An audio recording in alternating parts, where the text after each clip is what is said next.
this is a sad moment in some ways because this is our final interview of the day. But we have saved the best till last. Oh, yeah. My name is Daniel Cohen. I run a company called UCharge. I write a blog called What's Going On. And I am delighted to be joined today by Taylor and by Zervan. And I'm going to let you explain why you're here and what you're doing, and then we will dig into it from there. So, yeah.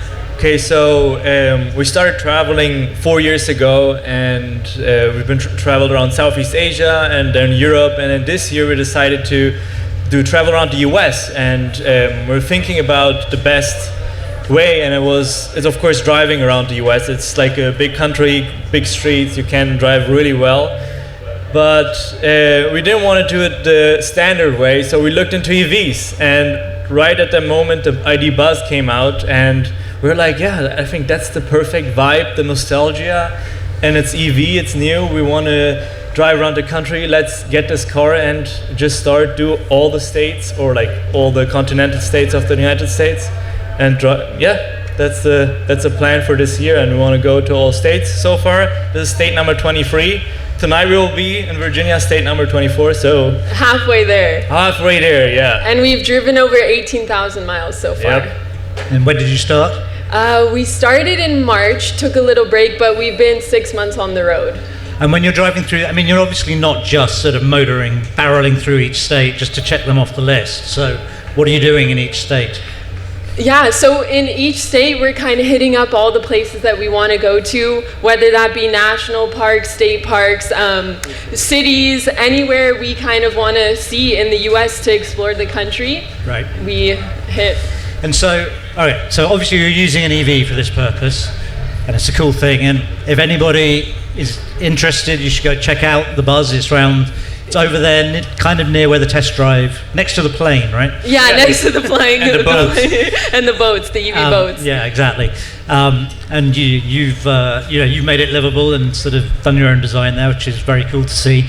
But, what is what kind of lessons have you learned from this experience, other than, you're in an EV, but, what has really been different about that, do you think, than if you had got a regular regular VW camper van and driven around a gas version? Yeah, so I guess the biggest learning for me was I didn't expect the EV infrastructure in the US to be as good as it is. I thought we were going to have a lot more difficulties than we've actually had. In the 6 months we've been on the road, we've only had one time that it got a little bit. We had a broken charger in Montana and we couldn't make it to the next charger. Luckily there was an RV plug, so we plugged in and charged for a couple of hours so we could keep going. But besides that, we've charged at probably hundreds of public chargers so far, and we've never had an issue, and we've never really been anywhere that we couldn't get anywhere we wanted to go. Let me put it that way. Good, right. And have you felt any benefits from it being an EV? Let's say it like this, we have to charge more often, and we like to, for the past 4 years, we always love to do slow traveling. We like to stay longer at a place. So with an EV, sometimes we have to check places out where we have to charge that we've never planned on going to, and then you're like, whoa, this is actually a nice town, this is actually a nice place. And then you explore the place and you find new places. They're not on the map yet. Yeah. That's definitely one cool factor. Yeah, and of course EVs are quiet. We're in the car and it's so comfortable because it's so quiet. Another benefit is that we could use AC and heating in an EV, rather if you're in a gas car, you couldn't have the possibility of leaving the car on. Right. So for camping and living out of your car, it is pretty practical. Even though we have to say the ID Buzz doesn't have a camp mode, and please Volkswagen, put the camp mode on there. So for those who don't know, what is a camp mode? So the Rivian and the Tesla have the camp mode, where you just touch on the display on the camp mode button, and the car cools or heats for as long as possible for the whole night. You just set the temperature and it just stays the same. So what do? Do you have to get up every 30 minutes to turn the car back on? Okay, we found a way to manipulate the buzz a little bit. So we will put something heavy on the car to like keep it on. So it will think that someone's still in the passenger seat or in the driver's seat, and the car's still on. So then we can keep the car on. Yeah, and with heavy we meant a big rock. Yeah. So on the campsite we found a big rock, and to not damage the seat, we put like a blanket on top of the seat, and then the rock there. Put the seatbelt on, and then it stays on the whole night. But it's really. I get it. I think Randy has a question. We have a question from Plugged In with Ed. What was the lowest battery percentage before ever reached a charger? Yeah, I think like 3-4%. No, lower. Like even lower, 2%. Yeah, maybe? 2%, and I think how many miles did we have left? Like 10, something like that. 10-15 miles. Yeah, but I feel like in the beginning with range anxiety. Okay, we had this because we never had an EV experience before. So in the beginning, we definitely had anxiety, but like after 6 months traveling, we're in West Virginia and we arrived at some place with a 4%. We're like, okay, that's what it is. Even in West Virginia. Yeah, and West Virginia, not known for its extensive charging infrastructure. Not at all. So, and have you found over the time you've been doing this that, say, I mean, you've been doing it maybe not completely, but like for 6 months now, that. I mean, has the balance of, say, fast charging to overnight level 2 charging changed as you've sort of got more used to what works and what doesn't? Oh yeah, so we only use high-speed charging, so level 3 charging, when we are driving. We have long driving days. So when we're on the road, we'll use high-speed charging, and then when we're stationary in a place for a while, we'll definitely stick with like more level 2 if we can. We love to find free charging. We definitely find free charging way more than expected. So we'll go to a library, plug in, get some work done, and then leave with a fully charged car. So we find a balance in between the two, for sure. We love that libraries have chargers, which is great. You just plug in, 4 hours we go in for 4 hours work, and our car is almost fully charged. Do you have to like be seen to be reading a book while they're doing that? No, we're like content creators, so we mostly, when we work with brands or we work with cities, we film a lot of things and then we edit on those library visits. We edit the videos, we create other content, we do our stuff. So I was going to ask you, I mean, more generally in terms of the content creation you're doing, I guess the question, I was talking to you a little earlier with my wife, and the first question was, like, how do they do this? Yeah. Because kind of what you're doing sounds like a bit of a dream, frankly, that you can just decide that you're going to drive around 48 states and take as long as you want to take and do the rest of it. So what is, how does it work practically? Yeah, so we're actually traveling around the US right now, and part of our job is we work with cities or counties. Each place has a tourism board that promotes tourism to that location. So we work with them to actually now promote EV travel in those locations, and also sustainability, and also like cool things to do in each place. So we combine EV travel, sustainability, and also just general travel. And do you find you get more receptive audience for that, or more receptive local organizations that want to work with you in some states rather than others? Oh, definitely. Definitely, like, it depends on the state. Like, we did, for example, a huge, like, EV Michigan road trip that we worked with a bunch of places in Michigan, specifically on the idea that, like, road trips in Michigan are possible with the charging infrastructure, how good cities are built for EVs and charging, and that was true. Ann Arbor was probably one of the best places for charging. And so Taylor, you're American, right? Yeah. Zervan, you're German? I'm Kurdish, but I was born in Germany, yeah. Okay. Yeah. So you're from Germany. So for each of you, what has been one thing that has surprised you in a positive way about, from driving around America, that's different from what you had imagined before, and maybe one thing that might have disappointed you? Oh, that's good. Okay, I know what yours is going to be. I'll start and then you go. Okay, so first, what has surprised me is the hospitality.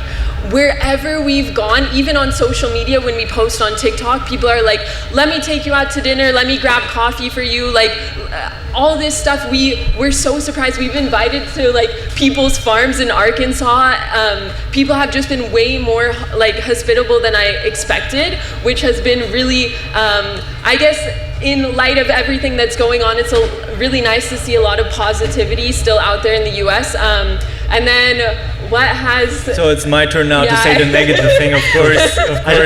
As the jaded European. Exactly. Yeah, of course. Now I have to complain. So yeah, for me especially, coming from Germany where the streets and highways or the Autobahn is like perfect, you come here and unfortunately some highways and freeways are really in really bad shape, and then we're like driving and you're like, oh no, like having to avoid all the so many potholes, and then sometimes the street is not even like straight, and they're like, okay, this is not good, that's kind of dangerous. And then there's like hundreds of animals on the street, dead animals, of course, roadkills. It doesn't happen that often in Germany because they instantly remove those animals. They don't stay there. So yeah, it is definitely, that's one thing about the US that really surprised me on the road. Okay. I think Randy has another question for you. We have a question from Instagram user TT Faust. What's your favorite stop so far in the US? Oh, that's a good question. Yeah, so we have a bunch of different categories, but I would say our favorite national park and what we were really impressed by was Glacier National Park in Montana. It's amazing. It's probably like, compared to every single other national park, it feels so wild still, which we loved. And then I would say South Dakota really surprised us with like how unique it is.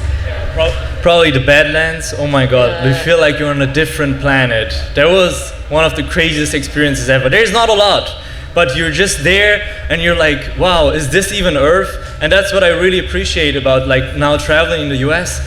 The US has one of the most beautiful natures in the world. Like this is like crazy how many national parks, and that's why we have to protect those national parks and so everyone can see them, because this is like really there's many places.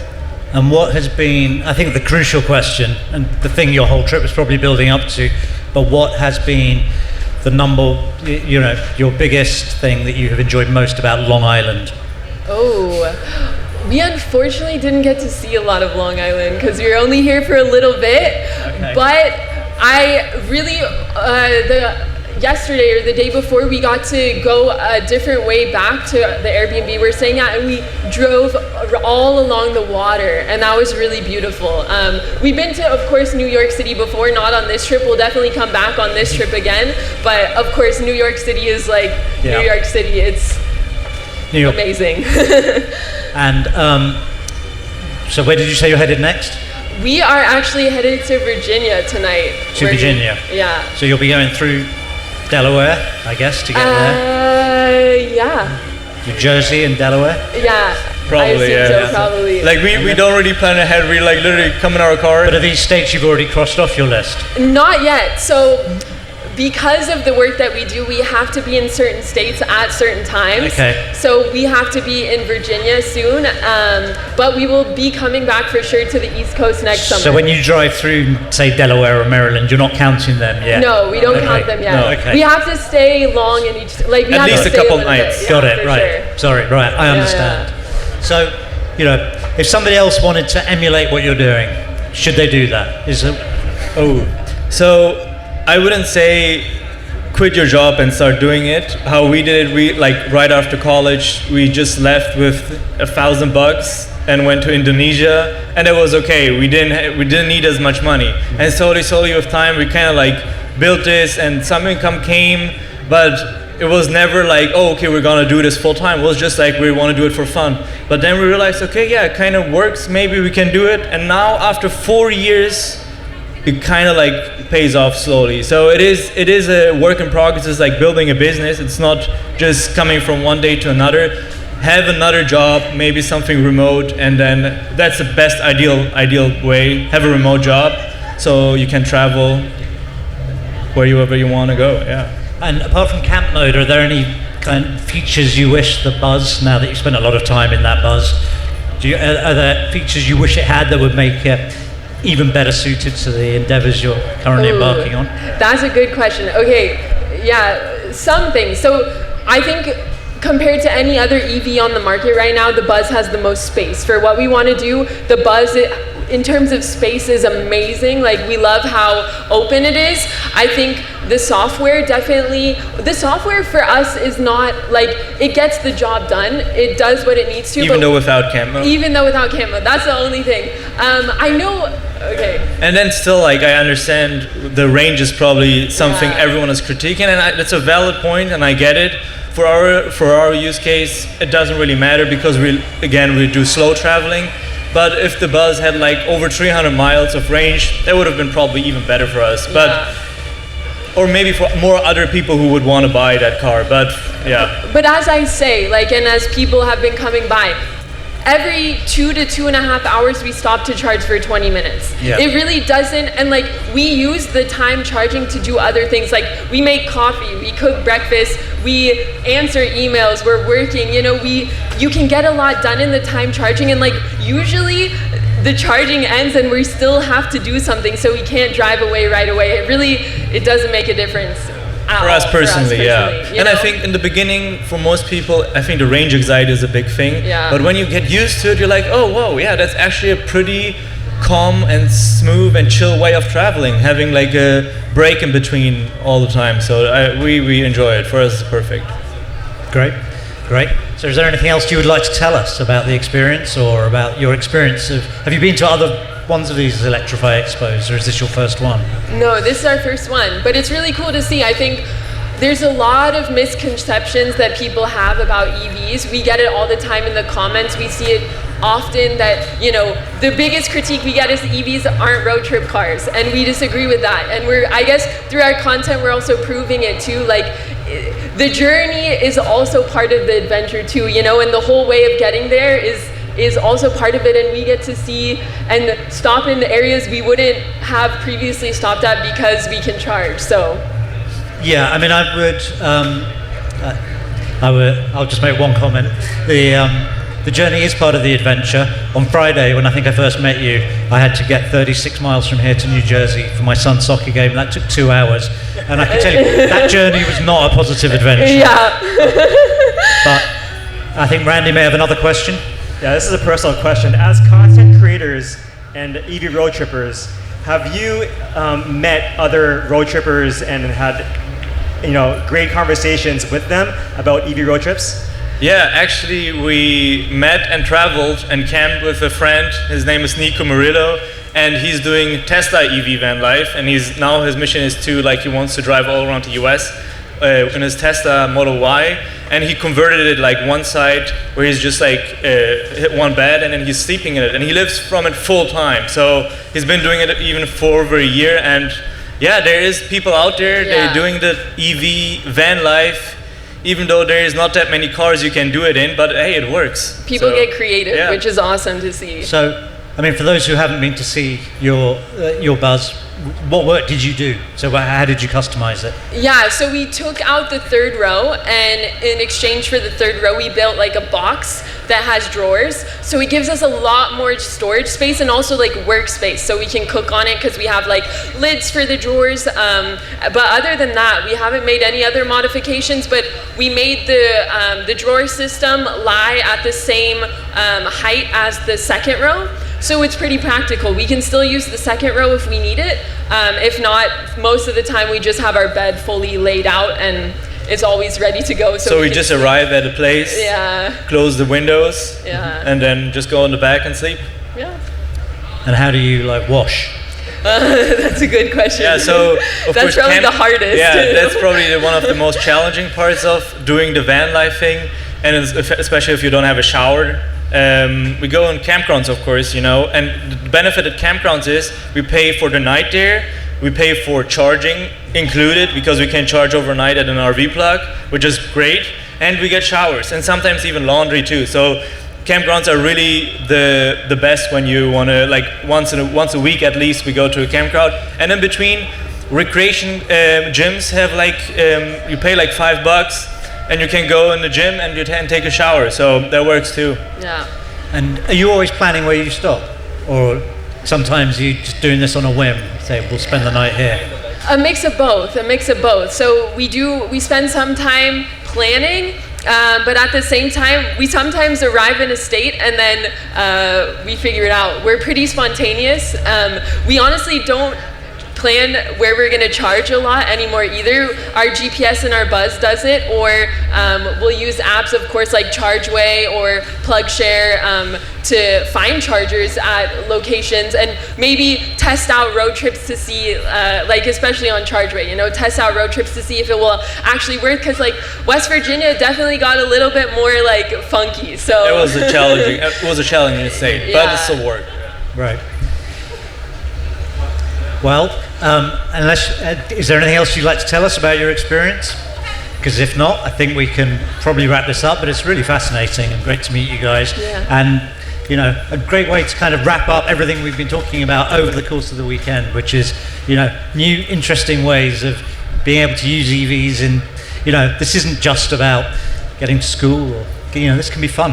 Definitely. The EVs are great road trip cars, and we love it. We love driving our buzz around this country. It's and how much fun. longer do you think you're going to be on the road? It's open-ended, so we're going to continue into next year, and I would not be surprised if next summer we're probably going to still be on the road, but who knows? All right. If people wanted to follow your journey, where can they follow you? Yeah, that's a good question. So it's our names together. So Taylor and Zervan. which is Zervan. So Taylor and Zervan, Zervan. And we're on TikTok, Instagram, YouTube, and yeah, we share our adventure there. So feel free to follow along if you're curious about EVs and EV travel, because we share all aspects of our adventure. Well, everybody, follow Taylor and Zervan at Taylor and Zervan. And thank you very much for your time. Yeah, and thanks for having us. Great. Have really good luck. And Thank you. continue your wonderful adventures.